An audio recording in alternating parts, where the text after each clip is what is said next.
नमस्कार, दोपहर के 1 बज गए हैं। वक्त हो गया है कहानी कुर्सी की का। आपके साथ मैं हूं मीनाक्षी जोशी। इस समय देश में महिलाओं के नाम पर पॉलिटिक्स पीक पर है। मोदी सरकार महिला आरक्षण संशोधन बिल लेकर आई, लोकसभा में चर्चा हुई, लेकिन बिल पर्याप्त संख्या बल न होने के चलते पास नहीं हो पाया।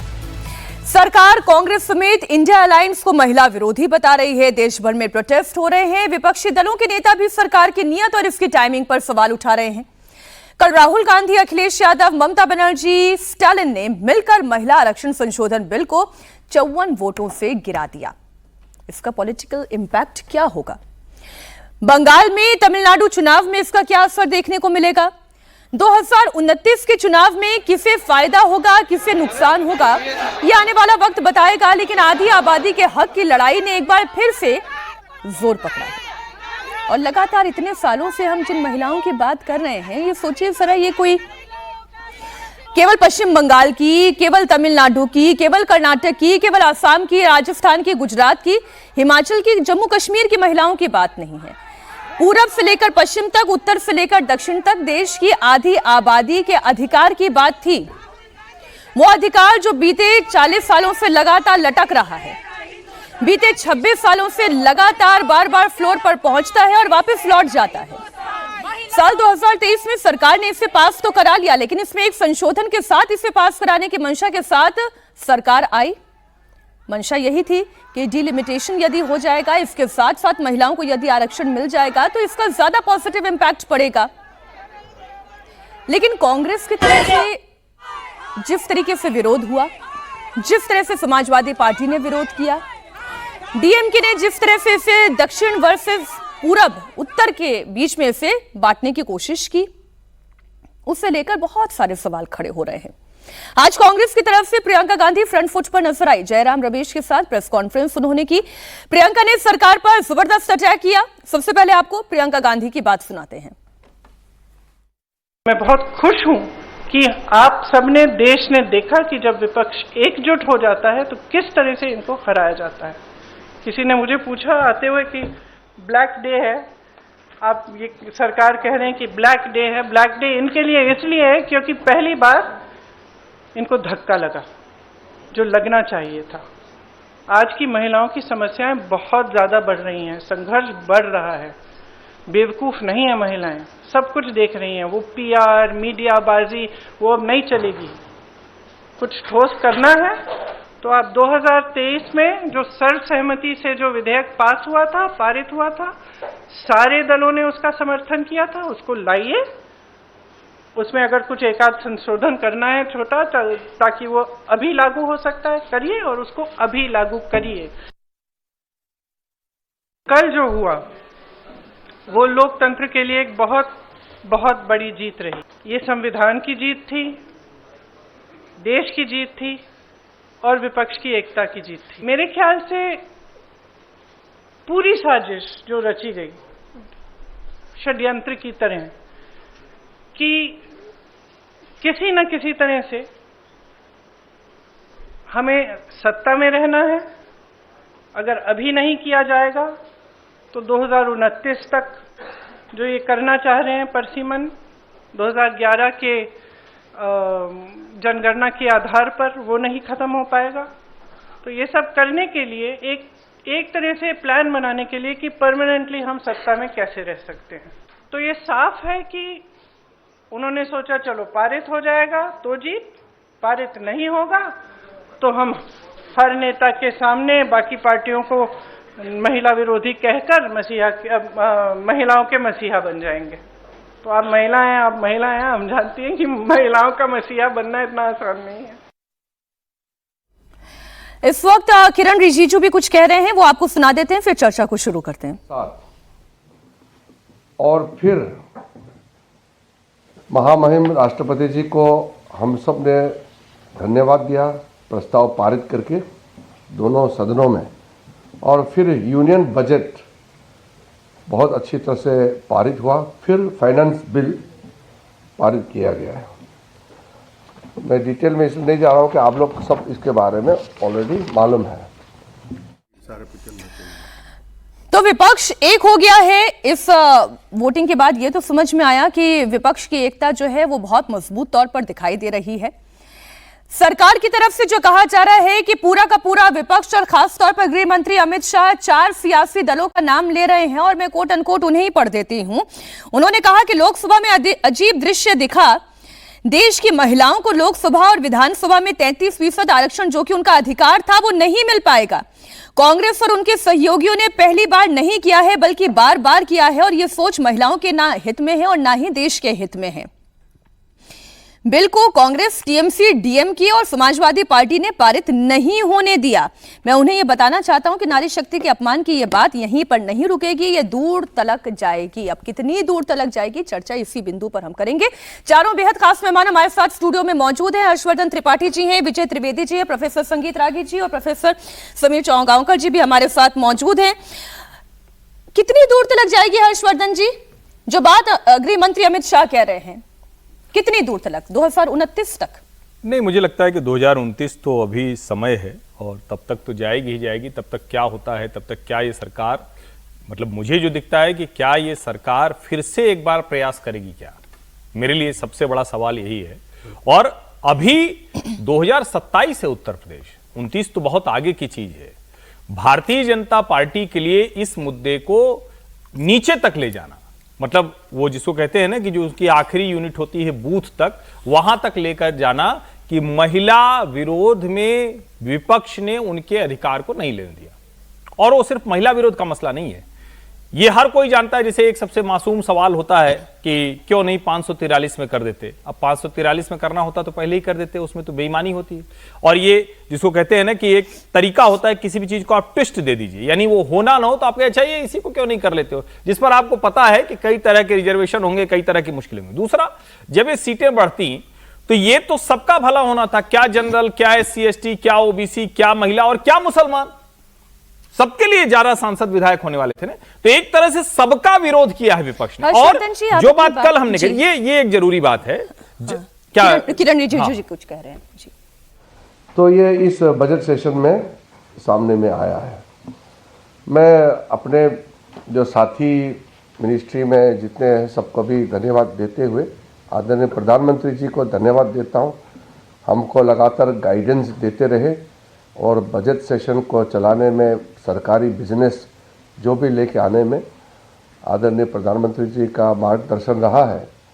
तो इसके वजह से हम अच्छा से बिजनेस लेकर के सदन में आए हैं। हमारे उपराष्ट्रपति जी जो राज्यसभा में सभापति हैं और लोकसभा स्पीकर, दोनों को भी मैं तहे दिल से धन्यवाद देता हूं। बहुत अच्छी तरह से संचालन करके दोनों सदनों को चलाया। और बाकी जितने भी फ्लोर लीडर्स हैं पार्टी के, सबको भी धन्यवाद देता हूं। और आप मीडिया वालों को भी मैं धन्यवाद देना चाहता हूं। आपने बहुत अच्छी तरह से पार्लियामेंट्री प्रोसीडिंग्स और इश्यूज को आप लोगों ने कवर किया है। एक विषय कल जो नारी शक्ति वंदन अधिनियम और डिलिमिटेशन अमेंडमेंट बिल जो पारित नहीं हुआ, उसके बारे में मैं इतना कहना चाहता हूं, राजनीति से प्रेरित होकर के और महिलाओं को अधिकार नहीं देने का मानसिकता लेकर के कांग्रेस पार्टी और विपक्षियों ने कॉन्स्टिट्यूशनल अमेंडमेंट को जो पारित नहीं होने दिया 2/3 मेजॉरिटी से, उससे हम लोग सब दुखी हैं। ये सिर्फ सरकार के लिए दुखी है और ये सरकार को, हमारे पार्टी को नुकसान हुआ ये नहीं है। हम दुखी इसलिए कि ये नुकसान देश के महिलाओं को हुआ है। देश के महिलाओं को अपना पूरा कानूनी प्रक्रिया, देश का बागडोर करने में, देश को संचालन करने में जो निर्णय होते हैं, निर्णय प्रक्रिया में हिस्सेदारी देने के लिए लोकसभा में और विधानसभाओं में जगह देने के लिए जो महत्वपूर्ण कदम था वो पारित नहीं हो पाया, इसलिए हम दुखी हैं। ये इसको सरकार का फेलियर, हमारा पार्टी का फेलियर बिल्कुल नहीं मानना है। ये देश के ऊपर में बहुत बड़ा आघात कांग्रेस पार्टी और कुछ दलों ने पहुंचाया है। इसलिए कांग्रेस पार्टी और उनके कुछ साथियों को महिलाओं का आक्रोश को झेलना पड़ेगा। कांग्रेस पार्टी के ऊपर भी यह काला दाग, महिला विरोधी का जो दाग चिपक गया है, ये कभी ख़त्म होने वाला नहीं है। इसलिए इसको हमारा सरकार पार्टी का विफलता मत समझे और महिलाओं को अधिकार नहीं दे करके सेलिब्रेशन करना ये तो घोर पाप है।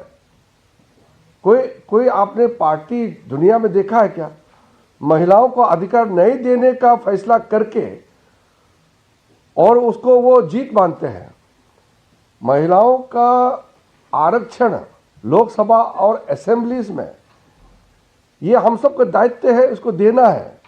और उसको नहीं देने का कांग्रेस का मानसिकता और उस बिल को गिरा करके फिर जश्न मना रहे हैं, इससे बड़ा महिला विरोधी मानसिकता कैसे आप दर्शा सकते हैं? यही पूर्ण रूप से अपना छवि को इन्होंने दिखा दिया है। बहानाबाजी नहीं चलेगा, अलग अलग बहाना नहीं चलेगा। सीधा सीधी बात है, महिलाओं को जो अधिकार देना चाहिए उसको कांग्रेस और उसके साथियों ने गिराया है। तो हमारे लिए क्या, हम तो सरकार में है ही, हम तो चुन के आए हैं। लोगों ने वोट दिया है, मोदी जी के नेतृत्व में हमको तीसरी बार जनादेश दे करके सत्ता में बिठाया है। तो सरकार तो है, दुखी इसलिए कि महिलाओं को अपना अधिकार नहीं मिला। तो इसलिए कांग्रेस पार्टी को आप लोग भी बताना है, जश्न मनाने का जरूरत नहीं है, ये तो पाप काम किया है। महिलाओं को अधिकार नहीं दे करके जश्न मना रहे, ये तो शर्मनाक बात है। इसलिए ये जो बजट सेशन है बहुत सक्सेसफुल बजट सेशन रहा है। बस महिलाओं का अधिकार देने में असमर्थ रहा है। हमने कल पार्लियामेंट में भी कहा है कि महिलाओं को जो इज्जत, सम्मान और महिलाओं के लिए जो उत्थान देने वाला काम मोदी जी ने जो किया है, कोई सोच भी नहीं सकता है। लेकिन ये हम आगे भी करते रहेंगे। मोदी जी ने कहा है कि उनके महिलाओं के प्रति जो उनके सोच, उसका सम्मान देने का जो अभियान है, ये पहले से भी और ताकत हो करके हम लोग आगे काम करेंगे। इसलिए प्रधानमंत्री जी को मैं धन्यवाद देता हूं कि पूरा प्रयास किया हम लोगों ने, महिलाओं को अधिकार मिले, पूरा ताकत लगाया। अब ये कांग्रेस और उसके साथी जो है मानने के लिए तैयार नहीं है, तो उसको हम मारपीट करके जबरदस्ती तो वोट डलवा नहीं सकते हैं। उनका सोच ही महिला विरोधी है, तो हम उनको जबरदस्ती फिजिकली पकड़ के तो वोट नहीं डलवा सकते। तो हमने डेमोक्रेटिक प्रोसेस से हमने वोट डाला, उसका समर्थन मांगा। बार बार मैंने कांग्रेस अध्यक्ष से, कांग्रेस के नेताओं से बार बार बात किया। वो सिर्फ चिट्ठी लिखता है, मीटिंग में आते नहीं है। बाकी पार्टी लोग सब आए मीटिंग में, गृह मंत्री जी, मैं, हमारा कानून मंत्री अर्जुन जी, कितने बार हम लोगों ने मीटिंग किया, सबसे मीटिंग किया। और कांग्रेस पार्टी तो किरण रिजिजू जो बात कह रहे थे वो हमने आपके सामने रख दी। हर्षवर्धन जी, आप अपनी बात पूरी कर लें। नहीं, देखिए, मुझे लगता है कि कल जिसने भी सदन की कार्रवाई देखी, और चूंकि इतना हाई पिच ये था, इतना बड़ा ऐतिहासिक अवसर था, ये आरोप लगाया जा रहा था या ये आलोचना की जा रही थी कि जो और बेहतर तरीके से होता कि भाई आप उसमें लिख के क्यों नहीं दे रहे हैं। अब कई बार ये भी कहा जाता है कि आप जिन चीजों के लिए तय करते हैं उसको लिखने का काम, उसको आगे और जिसको कहते हैं ना कि एकदम से तय कर देने का काम संविधान, संसद, संविधान के दायरे में संसद से वो कर लेना चाहिए था।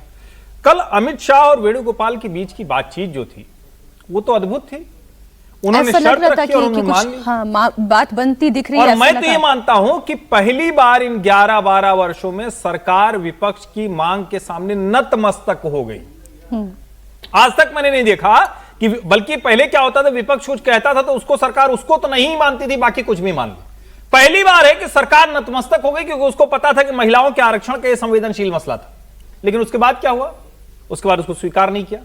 और क्या यह अच्छा नहीं होता? आप चाहे जो कह लें, क्योंकि 543 पर अगर ये आरक्षण मिल जाना होता तो इतने वर्षों से जो 3-4 दशक बीत गए वो नहीं बीते होते। और ये तो जरूरी है ना भाई, 1971 का सेंसस फ्रीज किया हुआ है, तो उसके बाद से 2011 का आ गया, 2026 का आने वाला है, तो आप अगर 50% प्लस पे सबकी सहमति बन जाए तो ये बेहतर होता। लेकिन मुझे लगता है कि ये बहुत बड़ा अवसर इस सदन ने गंवा दिया और उसमें विपक्ष की जो भूमिका है विशेष करके कांग्रेस की, वो चिंता करने वाली है, उनके लिए चिंता करने वाली है, हम लोगों के लिए नहीं, उनके लिए चिंता करने वाली है। बड़ी खबर एक दे दें दर्शकों को, महिला आरक्षण बिल पर अभी थोड़ी ही देर में दोपहर 3 बजे कैबिनेट की एक बैठक भी होगी और प्रधानमंत्री नरेंद्र मोदी भी उस कैबिनेट की बैठक में शामिल रहेंगे। विजय जी, मैं देख रही हूं कि 3 बजे भी एक जी। तो विजय जी, आज सुबह से मैं जैसे सोशल मीडिया पर भी थोड़ा नजर रख रही हूं और देख रही हूं क्या प्रधानमंत्री की तरफ से कुछ कहा जाता है, क्या कोई निराशा या कोई आशा भविष्य में, जो कांग्रेस पार्टी कह रही है कि भाई 543 पर ही, अभी प्रियंका गांधी का भी बयान हमने सुनाया था कि 543 पर ही आप जो है वो रिजर्वेशन दे दीजिए 33% का, हम इसके लिए तैयार हैं, ये स्वागत योग्य है। प्रधानमंत्री क्या कहेंगे, क्या बोलेंगे, इस पर हमारी नजर है। और क्या नफा नुकसान कांग्रेस पार्टी को कुछ दिख रहा है इसमें? नहीं, जब हमने ये प्रोग्राम शुरू किया तो आपने एक लाइन उसमें लिखी है कि तमिलनाडु और पश्चिम बंगाल के चुनावों में इसका असर दिखाई देगा जी। तो एक सवाल मेरे मन में आया कि क्या उन चुनावों को ध्यान में रख के ये बिल लाया गया था? अच्छा, ये बोल चुके हैं प्रधानमंत्री ने कहा विपक्ष को इसका अंजाम भुगतना होगा।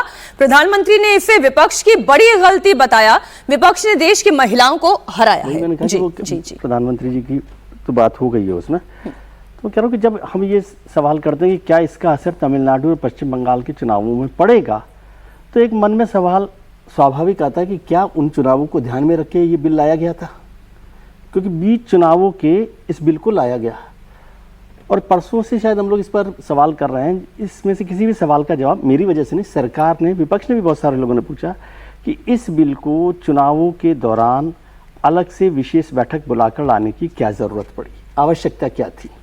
सरकार ने इसको वो सेटिस्फैक्ट्री जवाब नहीं दिया, मतलब जवाब ही नहीं दिया कोई कि सरकार ने क्यों ऐसा किया। 2029 के लिए लाना था तो भी 15 दिन में तो कोई बड़ा फर्क नहीं पड़ना था। दूसरी बात, ये जो माहौल बनाया जा रहा है, एक नैरेटिव बनाया जा रहा है कि विपक्ष जो है महिला बिल के विरोध में था।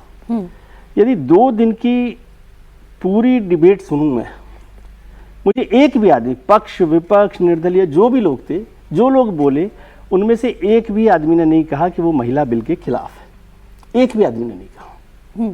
ठीक है, तो इसलिए मुझे नहीं समझ आता कि महिला बिल के विरोध की क्या बात है। दूसरी बात, महिला बिल को तो 5 संसद ने पहले ही कर दिया था आम सहमति से, पिछली बार 2023 में, तो वो सब लोग सहमत थे।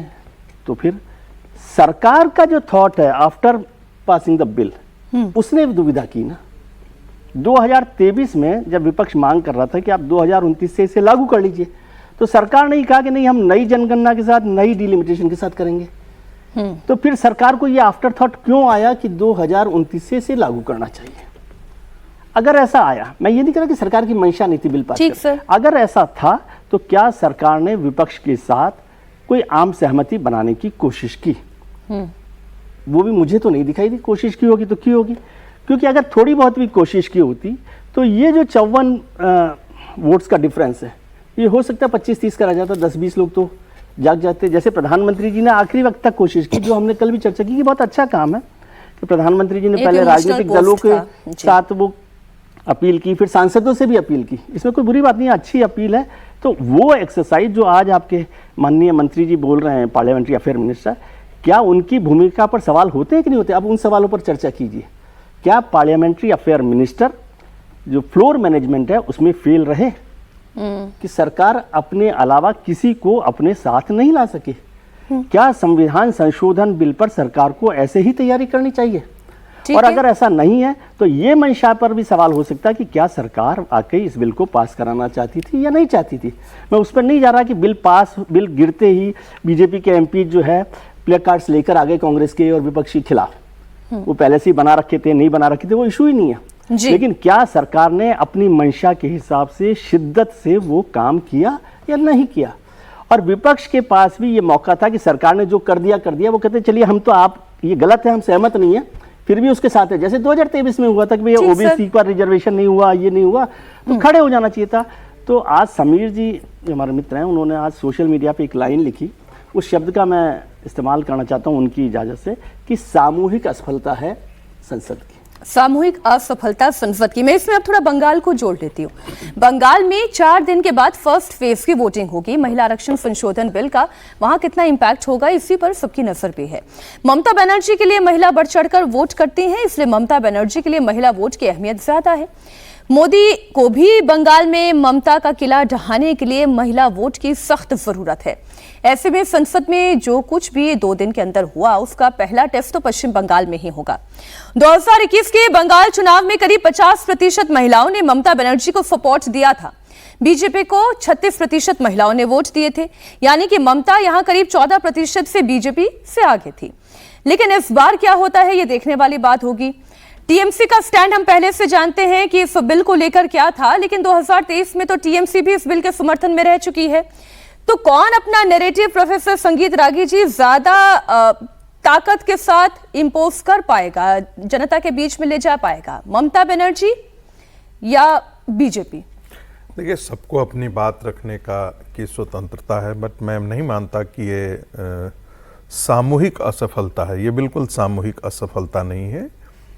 कल भारत की संसद ने लोकतंत्र को कलंकित किया है और भारतीय लोकतंत्र को कलंकित करने में विपक्ष ने कलंकित किया है। विपक्ष चाहती ही नहीं थी। अभी कहा गया यहाँ पे, विजय जी ने कहा कि सभी ने तो कहा, किसी ने तो महिला आरक्षण का विरोध तो किया नहीं, सभी ने महिला आरक्षण के पक्ष में बोला। बिल्कुल बोला, आप सही कह रहे हैं कि बोला, लेकिन किया महिला आरक्षण के विरोध में। अब बात आती है देना है तो आपका कमिटमेंट है तो 543 पर ही आप दे देते हैं। तो ये 1996 से इस पर बात चल रही थी और 1996 से आप सोच लीजिए कि आज 3 दशक हो गए 30 साल के अंदर, जिसमें कांग्रेस पार्टी भी यूपीए 1 यूपीए 2 दोनों सरकारें थी। यदि इतनी ही कमिटमेंट होता कांग्रेस पार्टी का और इंडी गठबंधन, क्योंकि बहुत सारे इंडी गठबंधन के साथी उस समय यूपीए के भी साथी थे, यदि इतना ही इनका कमिटमेंट होता तो उस समय महिला आरक्षण बिल ले आते और ला करके सदन में पास करते। भारतीय जनता पार्टी तो हमेशा खड़ा थी, लेकिन नहीं ऐसा किया। सदन में, राज्यसभा में एक बार पास करवाया और बाकी समय जो है वो सदन की कार्रवाई जब खत्म होने वाले, सेशन खत्म होने वाला होता था, तब बुलाते थे। और उनको पता था एक बार तो लोकसभा का चुनाव घोषित होने वाला था, तब यानी कि वो बिल लैप्स करना है, उनको मालूम था कि ये लैप्स कर जाएगा, इसीलिए वो लेकर के आए। तो कमिटमेंट कहीं से नहीं था, वो चाहते ही नहीं थे। और वो चाहेंगे क्यों? इसलिए नहीं चाहेंगे कि उनके अपने घर में तो और पहले से है, मां भी सांसद, बेटी भी सांसद, उनको क्या फर्क पड़ता है?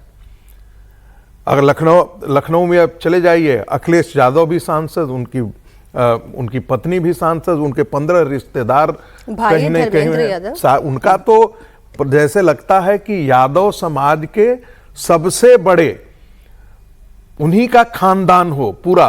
करोड़ों में से करोड़ों, मतलब 50 लाख 70 लाख उन्हीं का घर की जनसंख्या हो, इसलिए तो उतना उनका रिप्रेजेंटेशन है पार्टी के साथ, लोकसभा, विधानसभा, सभी जगह लेकर के।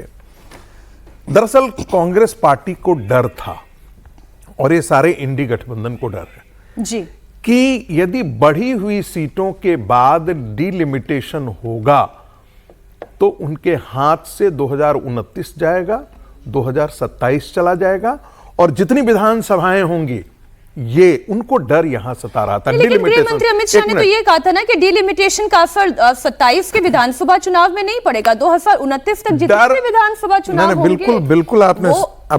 बिल्कुल आपने सही कहा, लेकिन क्या उनको गृह मंत्री पर भरोसा था? गृह मंत्री ने कहा कि भाई आप अमेंडमेंट चाहते हैं, हम ला करके 50%, 1 घंटा हमको समय दीजिए। 1 घंटा समय भी देने की जरूरत नहीं थी। जो बिल प्रपोज किया गया था उस पर उसके एक क्लॉज पर अमेंडमेंट मूव कर दिया जाता और अमेंडमेंट पर वोटिंग हो जाती। एक ब्रेक के लिए रुकना मेरी मजबूरी है, लेकिन जो आपने भरोसे की बात कही, भरोसा तो नहीं है विपक्ष को, बिल्कुल नहीं है सरकार पर। और इसलिए अखिलेश यादव ने लोकसभा में यह कहा कि आप महिला प्रधानमंत्री भी क्यों ना बना दें, तब भी हम आप पर भरोसा नहीं करेंगे।